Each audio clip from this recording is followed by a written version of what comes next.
Hello, welcome to my student support system. In today's class, we will discuss about BPH or benign prostatic hyperplasia. This lecture is in English, and if you want to study in Hindi, just click on I button and you will get link of Hindi lecture, or you can directly visit to channel my student support system. What is BPH? BPH means benign prostatic hyperplasia. It is known as the enlargement of prostate gland resulting in compressed urethra. It is one of the most common disease in aging men.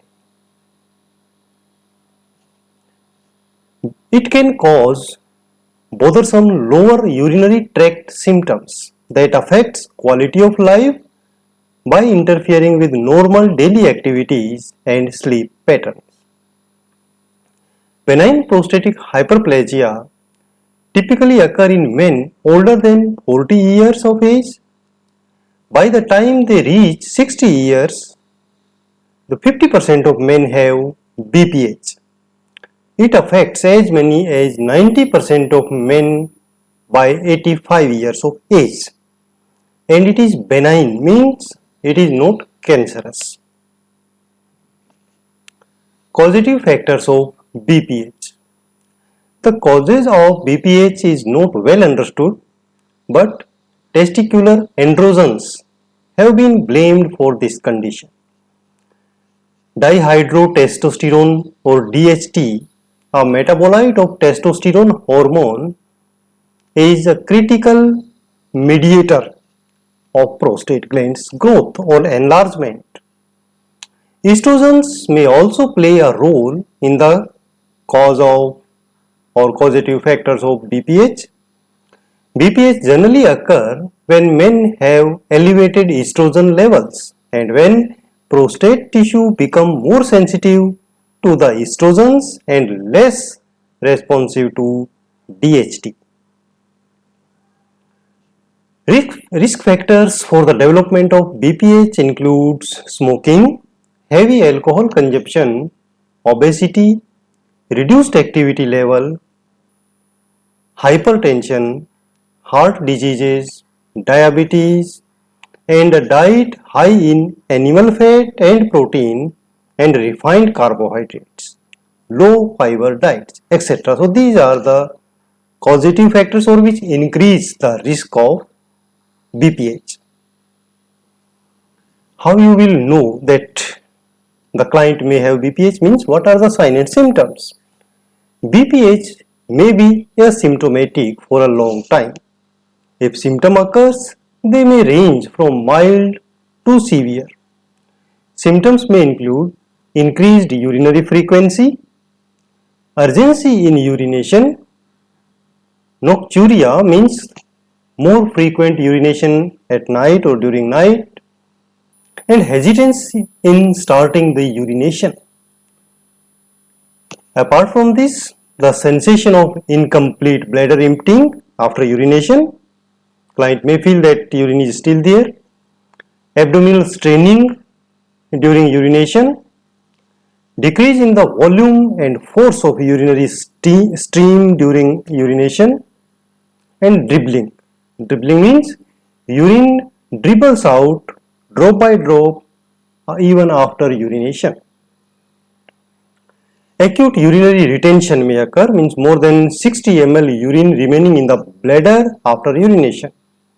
Recurrent urinary tract infections may be there, and ultimately chronic urinary retention means much more amount of urine remains in the bladder after urination. Generalized symptoms may also appear such as fatigue, anorexia, nausea, vomiting, and pelvic discomfort. What diagnostic investigations can be done for this? History and physical examination is very important. Presence of clinical manifestations of prostate enlargement will give a clue that client may have BPH. Then digital rectal examination often reveals large, rubbery and non-tender prostate gland. A urinalysis to screen the hematuria and UTI and PSA means prostate specific antigen level is also obtained. Treatment. The goal of medical management of BPH is to improve the quality of life, improve urine flow, relieve obstruction and prevent disease progression and minimize the complications. Patient with mild and moderate symptom not having developed complications may be managed with watchful waiting, means wait and watch. Medical treatment for BPH includes alpha adrenergic blockers such as alfuzosin, terazosin, doxazosin and tamsulosin, which relaxes the smooth muscles of bladder, neck and the prostate so that urine can pass easily. And 5 alpha reductase inhibitors such as finasteride and dutasteride, which also help in relieving the symptoms. Surgical resection of prostate gland is another option for the patients with moderate to severe lower urinary tract symptoms of BPH and for those with acute urinary retention and other complications. Transurethral resection of prostate, the TURP, involves the surgical removal of inner portion of prostate through an endoscope. Inserted through the urethra is also helpful. Nursing management. Proper assessment is done with the help of health history and physical examination, and nursing care plan is developed. Voiding pattern and voiding history is very important in the assessment of patients with BPH. Patient is encouraged to discuss the problem and ask doubt and concern to relieve anxiety related to the disease process as well as treatment.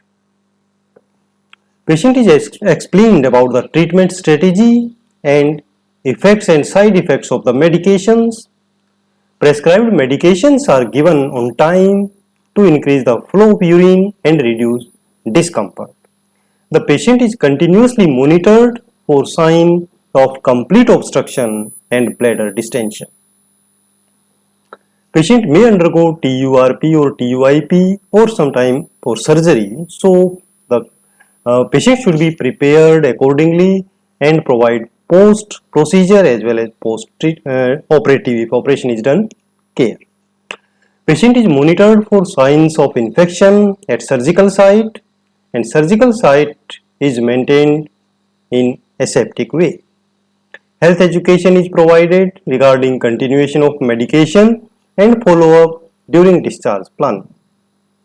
Thank you students for watching this video. For more such updates and videos, you can subscribe the channel, like Facebook page, and for making your notes, you can visit mynursingstudents.blogspot.com. Here you will see the contents.